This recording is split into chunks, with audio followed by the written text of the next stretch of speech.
नमस्कार, मैं हूं संगीता राय। पूर्वांचल एक्सप्रेस न्यूज के इस वेब पोर्टल में आपका स्वागत है। आइए देखते हैं हमारे संवाददाता राम सकल यादव की यह विशेष रिपोर्ट।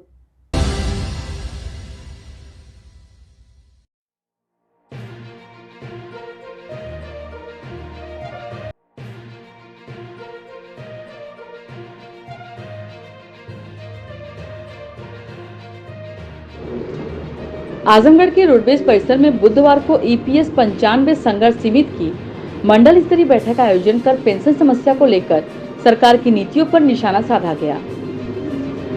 इस दौरान कहा गया कि अगर सरकार उनकी मांगे 30 सितंबर तक नहीं मानती है तो बड़ा आंदोलन किया जाएगा।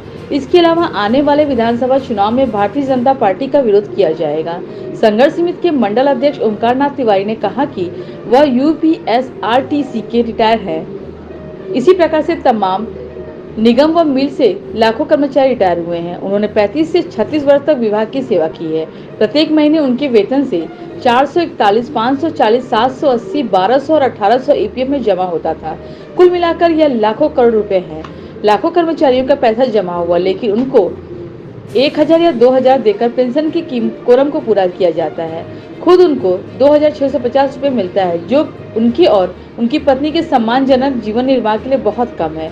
वहीं कई रिटायर कर्मियों को तो 1000 या उससे कम मिलता है, जो कि नियम विरुद्ध है। इसको लेकर पिछले 8 वर्षों से संघर्ष समिति अपनी लड़ाई लड़ रही है, लेकिन सरकार कोई कार्रवाई नहीं कर रही है। केवल भरोसा दिया जाता है, सहानुभूति पूर्वक विचार करने का आश्वासन दिया जाता है, लेकिन कार्रवाई कुछ नहीं होती है। इसी को लेकर बैठक आयोजित हुई है और सरकार को चेतावनी दी गई कि वह जल्द से जल्द उनकी समस्याओं का समाधान किया जाए, अन्यथा बड़े स्तर पर जब आंदोलन चलेगा तो बीजेपी का चुनाव में भी बड़ा नुकसान होगा, क्योंकि इस प्रकार से करीब 8.15 करोड़ कर्मचारी जो इस दायरे में आते हैं और सरकार के विरोध करेंगे। मैं ओंकार नाथ तिवारी ईपीएस 95 राष्ट्रीय संघर्ष मोर्चा का आजमगढ़ मंडल का मंडल अध्यक्ष हूँ। किन मांगों को लेकर आप लोग यहाँ धरना दे रहे हैं? हम यूपीएसआरटीसी से रिटायर्ड हुए हैं। हमें ये ईपीएस 95 पेंशन योजना लागू है और ईपीएफओ से ये मिलती है।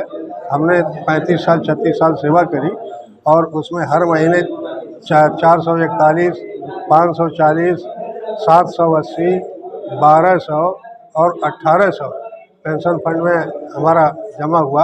हमने अपना शेयर अंशदान प्रतिमा जमा किया इतने वर्षों तक, और जब हम रिटायर्ड हुए हैं तो हमको 2650 रुपये पेंशन मिलती है। और 2650 रुपये में पति पत्नी का गुजारा किसी भी स्थिति में नहीं हो सकता।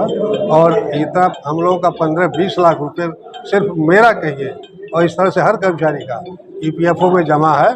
और वो जिसका अगर हम जमा किए होते रेकरिंग या फिक्स डिपॉजिट जमा किए होते तो आज हमें 50 लाख रुपया मिला होता। इस तरह से 15-20 लाख रुपया हमारा ईपीएफओ में जमा है और उसके सूद के बराबर भी ये नहीं दे रहा है। ईपीएफओ पूरे हिंदुस्तान में 90 लाख करोड़ रुपए ईपीएफ कर्मचारियों का सिर्फ सूद पाता है पैसे का, और वो जो है 60 करोड़ रुपए उस सूद में से बांटता है। मूलधन तो रोके ही पड़ा है। 30 लाख करोड़ रुपए ये सूद भी खा जाता है और हमें न्यूनतम 1000 की पेंशन हमें दे रहा है। और कुछ 36 लाख कर्मचारी ऐसे हैं जिनको 1000 से भी कम मिल रही है। 500, 200, 300, 700, 800 पेंशन मिल रही है। और जब न्यूनतम पेंशन 1000 लागू हो गई तो ये जो 1000 से नीचे मिल रही है, ये बात समझ में नहीं आ रही। माननीय प्रधानमंत्री जी से, हमारे राष्ट्रीय स्तर के नेताओं से 2021 में 2 बार वार्ताएं हुई। श्रम मंत्री से बार मंत्रणा हुई। आपके लेबर मिनिस्टर जी से हुआ, आपके ईपीएफओ से हुआ, प्रधानमंत्री कार्यालय से हुआ, लेकिन सब ये कहते हैं नम आँखों से कि आपकी मांगे जायज़ हैं, हम बहुत शीघ्र पूरा कर रहे हैं, बहुत शीघ्र पूरा कर रहे हैं। लेकिन वो दिन नहीं आ रहा कि हमारे हाथ में पेंशन मिले। और ये सिर्फ झूठी सरकार है और हम लोग अब 8 साल से संघर्ष कर रहे हैं। अब इनके झूठे वादों का और इनके जुमलों का वक्त खत्म हो चुका है। अगर 30 सितंबर तक हमारी मांगे पूरी नहीं हुई तो आने वाले विधानसभा में हम पूरे प्रदेश में 7.25 करोड़ कार्यरत हैं और 78 लाख पेंशनेबल जो पेंशनर्स हैं, कुल मिला के हम 8.25 करोड़ हैं। हम 8.25 करोड़ रुपए जो कर्मचारी हैं केंद्र सरकार भाजपा सरकार का विधानसभा चुनाव में खुलकर विरोध करेंगे और इनके विरुद्ध प्रचार करेंगे और इनको हम वोट नहीं देंगे। भले दूसरे को दे देंगे, लेकिन हम इनको वोट नहीं देंगे। और इस तरह से 8.25 करोड़ की हमारी जनसंख्या है। अगर पत्नी जोड़ ली जाए तो 16.5 करोड़ होता है। 2 बच्चे जोड़ लिए जाएं तो 33 करोड़ की आबादी हमारी सिर्फ EPS 95 पेंशनर्स की होती है। और ये 22 करोड़ 95 लाख वोट पा करके पूरे हिंदुस्तान में ये सबसे बड़ी सरकार सन 14 में इन्होंने बनाया था। अब तो 240 सीट और हम समझते हैं वो 19 पॉइंट कितने करोड़ ये वोट पाए हैं इस इलेक्शन में। और जब हम प्रचार करेंगे, हमें पेंशन नहीं देंगे तो हम इनका विरोध करेंगे। और ये लोग कहते हैं कि 240 नहीं, ये 24 सीट पे आएंगे, ये 24,000 वोटों पे आ जाएंगे पूरे हिंदुस्तान में।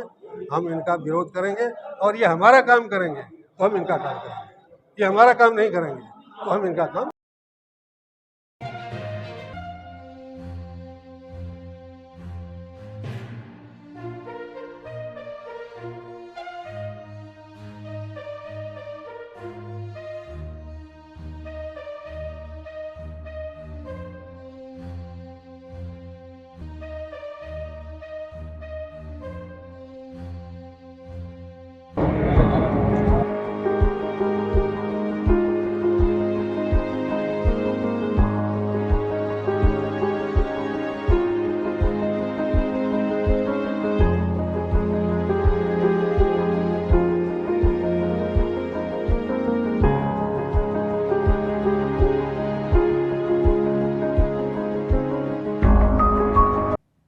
अगर आपको हमारी खबर पसंद आई हो तो हमारे चैनल को लाइक, सब्सक्राइब और शेयर जरूर करिए।